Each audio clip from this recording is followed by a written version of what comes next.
फेस्टिवलचं तुम्हा आम्हा सर्वांचं विशेष आकर्षण म्हणजे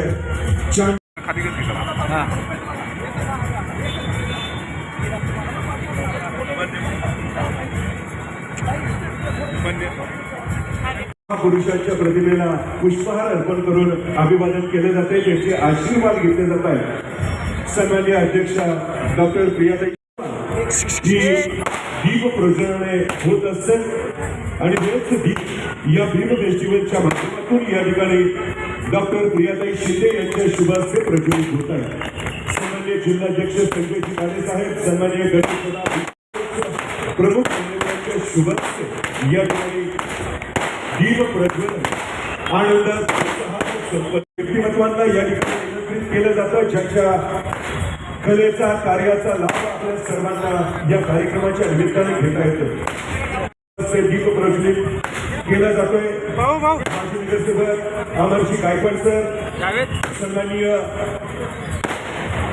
पश्चिम महाराष्ट्र उपाध्यक्ष बबनदादा गर्वे या प्रमुख दीप फेस्टिवलची वाटचाल सदगीत आणि अखंडित चालू राहू दे अशा स्नेह सदिच्छा शुभेच्छा विधीज्ञ राजेंद्र गलांडे सर आपल्याला देखील विनंती। हा सगळा मीडिया हे सुंदर क्षण या ठिकाणी कॅमेऱ्यामध्ये टिपण्यासाठी प्रयत्नशील आहेत। आपण सर्वजण टाळ्या वाजून या सर्व पदाधिकाऱ्यांचं उद्घाटन सोहळा आणि त्या निमित्ताने सातारच्या जिल्हा परिषदेच्या सन्माननीय अध्यक्षा डॉक्टर प्रियाताई शिंदे यांच्या समवेत संघटनेचे सर्वच पदाधिकारी आणि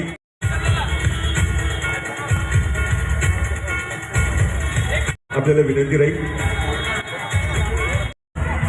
मान्यवरांच्या शुभहस्ते संपन्न होते। अध्यक्ष सन्माननीय संजयजी काळे साहेब यांच्या शुभहस्ते आदरपूर्वक ताईंना या ठिकाणी ही मायेची शाल प्रदान केली जाते।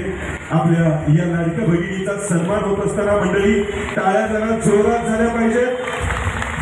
सन्माननीय गणेश दादा भिसे, संजयजी काळे साहेब आणि मंचाच्या उपस्थित व्यासपीठावर रिपब्लिकन पार्टी ऑफ इंडियाचे सर्वच पदाधिकारी, जिल्हाध्यक्ष संजयजी काळे साहेब आणि या कार्यक्रमाचे सर्वच आयोजक संयोजक सर्वांना माझा प्रणाम। आणि सर्वप्रथम मी महामानव विश्वरत्न भारतरत्न बाबासाहेब आंबेडकर यांना अभिवादन करते। आणि त्यांनी आपली राज्यघटना लिहिली।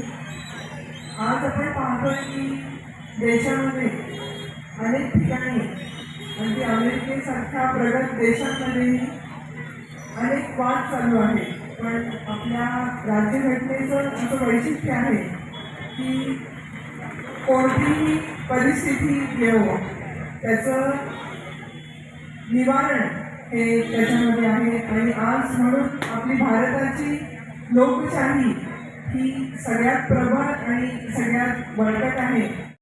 जगामध्ये अत्यंत बिकट परिस्थिती होताना आपण पाहतोय, युद्ध होत आहे, पण आपला भारत मात्र सर्वात आणि सर्व दृष्टीने सुरक्षित आहे। आणि त्याचं कारण आहे आपलं संविधान आणि त्याचे संविधानाचे निर्माते बाबासाहेब आंबेडकर, ज्यांच्यामुळे आपला हा भक्कम पाया संविधानाचा झालेला आहे आणि आपण पाय रोवून त्याच्यावर उभे आहोत झाले। आणि ते निश्चितपणे त्यांचं वैयक्तिक आयुष्य सुद्धा समाजामध्ये घालू शकत होते, पण त्यांनी पाहिलं की माझे सर्व जे दलित बांधव आहेत, वंचित बांधव आहेत, त्यांना सोडून मी एकटाच मोठं होण्यात काही अर्थ नाही।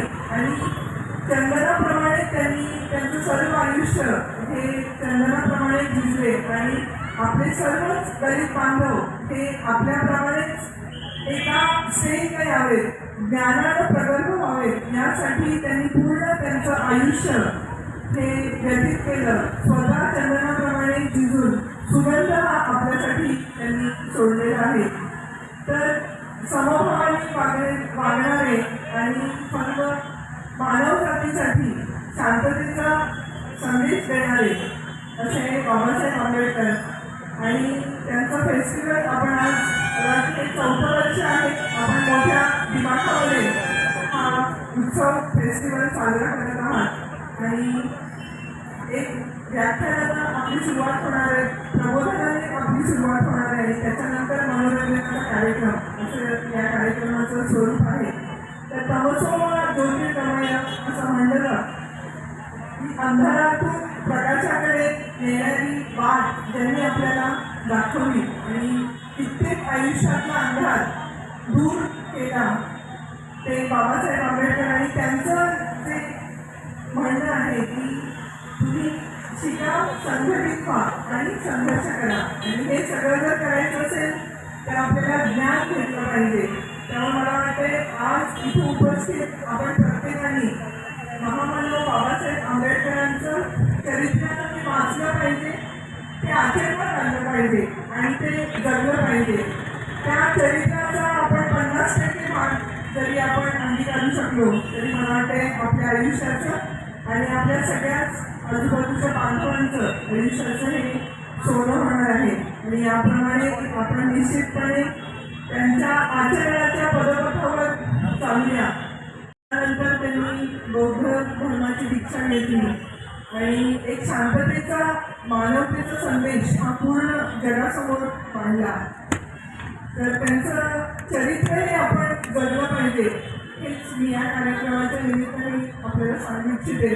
आणि सातारा जिल्ह्याची जिल्हाध्यक्ष म्हणून आपल्या काहीही अडचणी असतील तर तुम्ही केव्हाही माझ्याकडे या. माझ्या अखत्यारीत असलेलं 100% मी आपल्यासाठी द्यायला तयार आहे. आमदार महेश दादांचा आपल्या सगळ्यांचे परिचय आहेत आणि आमदार महेश दादांनी याच विचाराचे आहेत. सर्व समाजाला घेऊन काम करण्याची त्यांची प्रवृत्ती आहे. मला वाटते मागच्या पंचवार्षिकमध्ये सर्वाधिक निधी जवळजवळ 9 कोटी इतका निधी आपण दलित बांधवांसाठी खास दिलेला आहे. मला वाटते सगळ्यात आजपर्यंत झालेल्या विधानसभा सदस्यांपैकी हा सगळ्यात मोठा निधी आमदारसाहेबांच्या माध्यमातून दिलेला आहे. तर माझ्या अखत्यारीत जे काही आहे ते 100% मी आपल्याला देण्याचा निश्चित प्रयत्न करेन. आणि आपण कोणत्याही आपल्या समस्या अडचणी ज्या माझ्या अखत्यारीत आहेत त्या माझ्यापर्यंत आणा.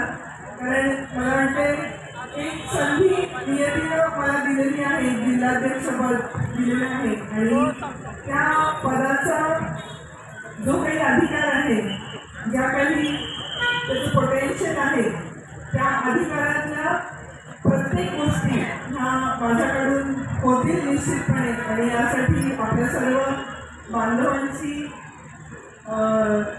सहकार्य मला लागेल आणि निश्चितपणे ते आपण मला द्याल असं मला वाटतं.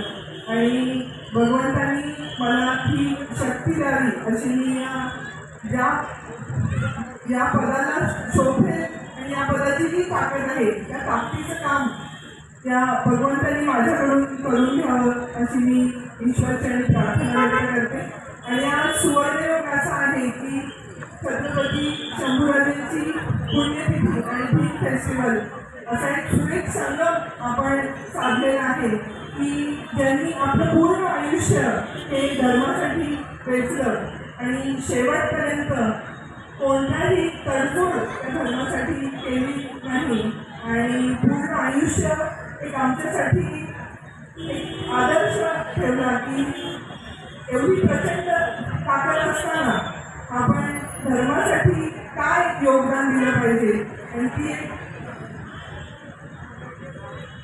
शंभूराजांची आज जयंती आहे. या जयंतीनिमित्त एक आदर्श आपल्या सगळ्यांसमोर आहे आणि त्या आदर्शानेच आपण सर्वजण यापुढे वाटचाल करूया एवढंच सांगते. आणि आपल्या सगळ्यांचं प्रेम आणि पाठिंबा असा सतत आमच्या पाठीशी राहू दे ही इच्छा या भीम फेस्टिवल निमित्त व्यक्त करते. आणि पुढचा आपला जो मनोरंजनाचा कार्यक्रम आहे, व्याख्यान ते आहेत माननीय चंदन शिवे साहेब. खरं तर सहर्ष स्वागत करतोय. साईबाबा शिंदे यांचं देखील मनापासून हार्दिक स्वागत आहे. आणि विनंती करेन सन्माननीय संजयजी काळे साहेब, गणेश दादा भिसे, कृपया आपण साईबाबांचं या सोहळ्याच्या निमित्ताने सहर्ष स्वागत करावं. त्यांना सन्मानपूर्वक प्रदान होते. बाईंना वाईचा कार्यक्रम आहे वेळात वेळ काढून आमची ताई आमच्यापर्यंत पोहोचली हे आमच्यासाठी खूप महत्त्वाचं आहे. काही राजकीय घडामोडी काही होऊ चर्चा अपचर्चा काही होऊ बदनामी तर शंभराजांची पण झाली. बायवेळा ठरवलं, विवेचन ठरवलं, बेवडा ठरवलं. म्हणजे औरंगजेबाला हवा करून मारल्यानंतर जेवढ्या वेळेला छत्रपती शंभूराजांना झाल्या नव्हती त्याच्या 100 आपण सर्वसामान्य नाही, असामान्य आहात, आमदार पत्नी आहात. त्यामुळे झेडपीमध्ये जी सत्ता चालत ही कुठल्याही दबावाला बळी न पडता तटस्थपणे चालत आणि ताईचं आमच्यावरती प्रेम कायमस्वरूपी असंच राहावं अशी सदिच्छा व्यक्त करतो. आणि ताई आपण आलात रिपब्लिक पार्टी आपण परत आभार. आपला प्रेम स्नेह लोक असंच राहू द्या हेच पाहिजे. साहिल बाबांचं आम्ही या बीफ फेस्टिवलच्या निमित्ताने सहर्ष स्वागत करतो. अगदी काही वेळातच तुम्हा सर्वांना अद्भुत अलौकिक वाणीतून सन्माननीय सचिनजी कांबळे सर कृपया.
नगराध्यक्ष बीफ फेस्टिवलच्या निमित्तानं आपल्या सर्वांसमक्ष या ठिकाणी सन्मानित होत आहेत.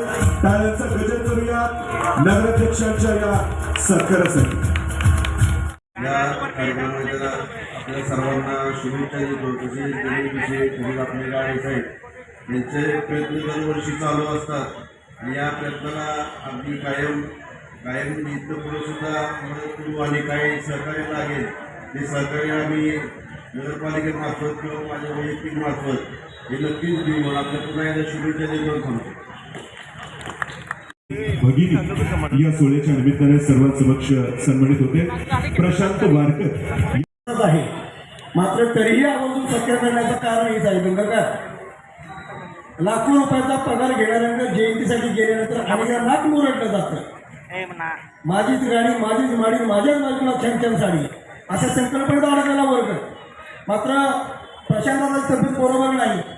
जिल्हाध्यक्षांनी प्रशांत दादांच्या कार्याचा अगदी धावता आढावा आपल्या सर्वांच्या समोर सादर केला आणि त्यांचाच या ठिकाणी जाहीर सन्मान आणि सत्कार स्वराज्य रक्षक शंभूराजे हा ग्रंथ देऊन त्याचप्रमाणे शाल प्रदान करून या ठिकाणी व्यक्त होतोय.